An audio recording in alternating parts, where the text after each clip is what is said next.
এই যে আমাদের স্ট্যাটাস চেঞ্জ হয়ে গেছে, আমাদের পেমেন্ট এটা সাকসেসফুল হয়ে গেছে। ভিডিওর থাম্বনেল দেখে নিশ্চয়ই বুঝতে পারতেছেন আজকে ভিডিওটা কি হতে চলছে। আমরা অনেকেই আমাদের প্রোডাক্ট অনলাইন কিংবা অফলাইনে সেল করে থাকি, কিন্তু সমস্যাটা বাধে পেমেন্ট গেটওয়ে নিয়ে। বিশেষ করে যারা ক্রিপ্টোতে ট্রানজ্যাকশন করেন, তাদের কেওয়াইসি ভেরিফিকেশন সহ নানা ঝামেলা থাকে। কিন্তু আজকে আমি যে এমন একটা টুলস কিংবা এমন একটা পেমেন্ট গেটওয়ের ইন্টিগ্রেশনের কথা বলবো, যেটার কোনো কেওয়াইসি ভেরিফিকেশন কিংবা কোনো ধরনের ঝামেলা ছাড়াই জাস্ট কয়েকটি ক্লিকেই আপনি আপনার ওয়েবসাইটে ইন্টিগ্রেট করতে পারবেন এবং খুব সহজেই উইথড্র সহ সব ধরনের ট্রানজ্যাকশন এখান থেকে করতে পারবেন। সো আজকের ভিডিওটা বিশেষ করে ক্রিপ্টোদের জন্য একটা গেম চেঞ্জার হতে চলছে। তো আমরা কথা না বাড়িয়ে দেখি কিভাবে কাজটি করতে হবে। আমাদের সবার প্রথমেই যে কোনো একটা ব্রাউজারে গিয়ে সার্চ করতে হবে fossilpay.com। এটা লিখলেই এরকম একটা ইন্টারফেস চলে আসবে। এখানে আমাদের সর্বপ্রথম লগ ইন করতে হবে আমাদের জিমেল দিয়ে। তো আমরা লগ ইন করে নেব সিম্পল। লগ ইন করার পর আমাদের সামনে এরকম একটা ইন্টারফেস চলে আসবে। এটা হচ্ছে ফসিল পে ড্যাশবোর্ড। এখানে আমরা সর্বপ্রথম সিএমএস প্লাগ ইনে চলে যাব। এখান থেকে এই যে ওয়ার্ডপ্রেস প্লাগ ইন নামে যে প্রথম এই প্লাগ ইনটা আমরা ডাউনলোড করব। ডাউনলোড করার পর এটা জিপ ফাইল আকারে ডাউনলোড হবে এবং জিপ আকারেই থাকবে। এরপর আমরা এখানে মাই সাইটস এখানে ক্লিক করব। ক্লিক করে দেখব যে আমরা আমাদের ওয়েবসাইট নাম এবং একটা হুক ইউআরএল প্লেস করার অপশন আছে। এই জিনিসগুলো আমরা একটু পরে করতেছি। এরপর আমরা চলে যাব আমাদের সি প্যানেলে। আমরা যারা অনলাইনে প্রোডাক্ট সেল করি কিংবা আহ, নিজস্ব ওয়েবসাইট মেনটেন করি, তাদের সকলেরই এই সি প্যানেল সম্পর্কে ধারণা আছে। তো এখানে এসে আমরা সর্বপ্রথম ওয়ার্ডপ্রেস ইনস্টল করে নিব। চাইলে আমরা এখান থেকে করতে পারি, যে আমি সময় স্বল্পতার জন্য এখান থেকে করতেছি। এখানে এসে ইনস্টলে আমরা ক্লিক করব। তারপর আম, এখান থেকে আমরা যদি আমাদের একাধিক সাব ডোমেন থাকে, তাহলে সেটা সিলেক্ট করে যে আমরা কোন ডোমেনের আন্ডারে এটা ইনস্টল করতে চাই। তারপর হচ্ছে যে আমাদের সাইটের নাম নাম দিয়ে দিতে হবে। আমি একটা নাম দিয়ে দিচ্ছি।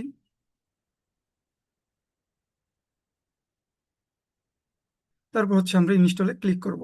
ইনস্টলে ক্লিক করার পর আপনার এই ওয়ার্ডপ্রেসটি ইনস্টল হয়ে যাবে। আমার এখানে অলরেডি ইনস্টল করা আছে, তাই আমি আর ইনস্টল করতেছি না। আমি সরাসরি চলে যাচ্ছি আমাদের ওয়েবসাইটে। তো চলে আসলাম আমরা আমাদের ওয়েবসাইটের অ্যাডমিন প্যানেলে। এখান থেকে আমরা প্লাগ ইনের শুরুতে প্লাগ ইনে ক্লিক করব। প্লাগ ইনে ক্লিক করার পর অ্যাড প্লাগ ইন। তারপর হচ্ছে যে আপলোড প্লাগইন। আমরা যেহেতু প্লাগইনটা ডাউনলোড করে রাখছি, সেই প্লাগইনটা আমরা আপলোড করব। এখান থেকে চুজ ফাইল। এই যে আমাদের প্লাগইনটা এখানে জিপ ফাইল শো করবে। আমরা জাস্ট জিপ ফাইলে ক্লিক করে ইনস্টলে ক্লিক করব। তারপর অ্যাক্টিভেট করব। অ্যাক্টিভেট করার সাথে সাথে আমরা আমাদের অ্যাডমিন প্যানেলে দেখতে পাবো ফসিল পে চেকআউট নামে একটা পোস্ট টাইপ ক্রিয়েট হয়ে গেছে এবং আমরা সেখানে ক্লিক করব। তারপর সর্বপ্রথম আমাদের কিছু সাইট সেটিং করে নিতে হবে এবং এই সেটিং না করলে আমরা আসলে আমাদের এই যে ফসিল পের সাথে আমাদের ওয়েবসাইটের কানেকশনটা করতে পারবো না। এবং এটা খুব গুরুত্বপূর্ণ, কারণ হচ্ছে এটা ঠিকভাবে না করলে আমাদের ট্রানজেকশন ঠিকভাবে হবে না। তো এখানে আমাকে একটা ফসিল পে আইডি, তারপর ফসিল পে সিক্রেট কি, ওয়েবসাইট আইডি, এই জিনিসগুলো দিতে হবে।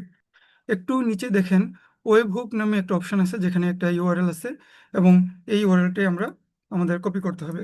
কপি করে এসে আমরা আমাদের ফসিল পে ড্যাশবোর্ডে চলে আসব। তারপর সেখান থেকে মাই সাইটসে একটু নিচে ওয়েব হুক যে ইউআরএল দেওয়ার অপশন, সেখানে আমরা এটা পেস্ট করে দেব।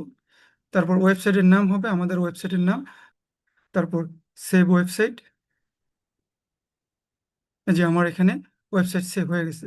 সেভ হওয়ার সাথে সাথে আমরা এখানে কিছু জিনিস দেখতে পাবো, যে ফসিল পে আইডি, তারপর ফসিল পে সিক্রেট কি এবং ওয়েবসাইট আইডি।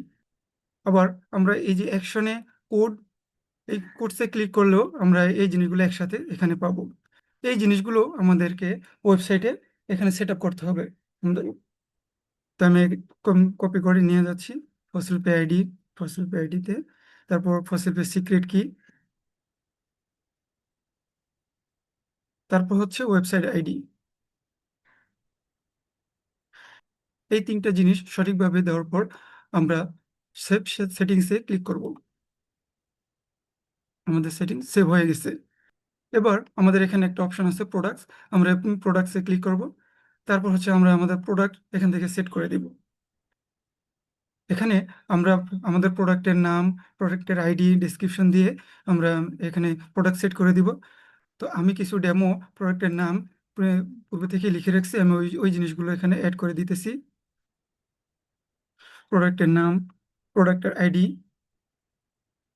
আমি একটা শর্ট ডেসক্রিপশন কপি করে নিয়ে আসছি।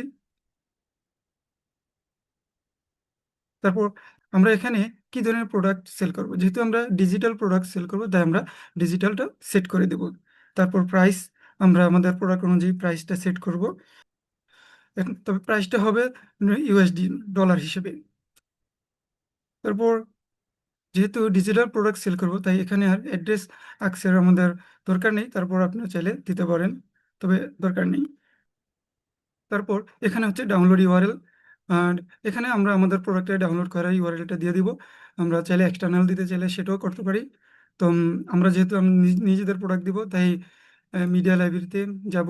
তারপর অ্যাড মিডিয়া ফাইল, সেখান থেকে আমরা আমাদের প্রোডাক্টগুলো আপলোড করে নেব। আমি এখানে একটা আপলোড করে রাখছি অলরেডি।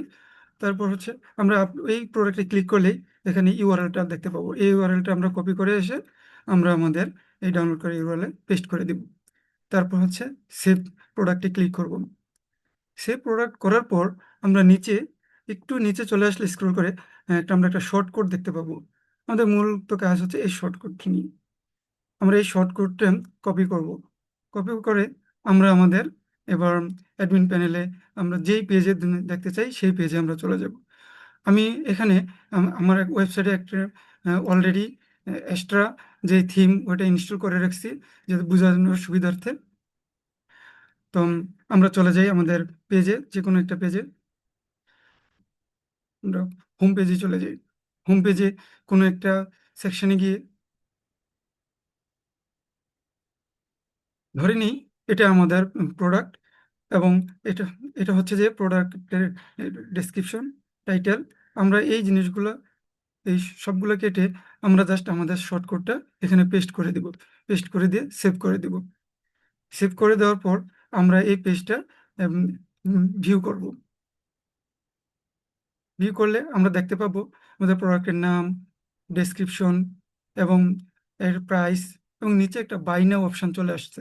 এটা আমাদের যেই থিম এবং ইউজ করি ওই থিম অনুযায়ী চলে আসবে ডিজাইনগুলো, ওগুলো আপনারা অলরেডি জানেন। তারপর যখন কোনো বায়ার আপনার ওয়েবসাইটে আসবে আর আপনার তার এই প্রোডাক্টটা লাগবে, সে বাই নাওতে ক্লিক করবে। বাই নাওতে ক্লিক করার পর তখন তাকে চেক আউট পেজে নিয়ে আসবে, এবং সেখানে তার নাম, তার ইমেল নাম্বার, যে ইমেল দিয়ে সে আসলে এই চেক আউট করতে চায়, তার ইমেল দেওয়ার অপশন আসবে। যেহেতু আমি নিজে করতেছি তাই আমার এখানে অটোমেটিক চলে আসছে। তা আমি বায়ার্স আমার নাম দিয়ে দিতেছি, আর আচ্ছা আমার ইমেল এটাই থাকুক। তারপর হচ্ছে যে পে উইথ ফসিল পে, এই যখন সে পে উইথ ফসিল পেতে ক্লিক করবে তাকে ট্রানজেকশন পেজে নিয়ে আসবে, এবং সে এখান থেকে ট্রানজেকশন করবে। কিন্তু কেউ ট্রানজেকশন করেছে কিনা বা হয়েছে কিনা তার জন্য আপনি আপনার ওয়েবসাইটে এই ফসিল পে চেক আউটে যাবেন, সেখান থেকে সেলসে ক্লিক করবেন। সেখানে গেলে আপনি আপনার ওই প্রোডাক্টের সব ইনফরমেশন এবং স্ট্যাটাস দেখতে পাবেন, যে স্ট্যাটাস এটা অলরেডি ওপেন হয়েছে কিন্তু এখনো পেমেন্ট করে নেই। পেমেন্ট করলে এখানে সাকসেসফুল দেখাবে। আপনাদেরকে দেখানোর জন্য আমি এখানে পেমেন্ট আমার নিজস্ব ক্রিপ্টো থেকে পেমেন্টটা আমি কমপ্লিট করতেছি। কমপ্লিট করে আপনাদেরকে স্ট্যাটাসটা আমি দেখাবো। আমি ভিডিওটা একটু পজ করছি, তা না হলে ভিডিওটা অনেক লং হয়ে যাবে।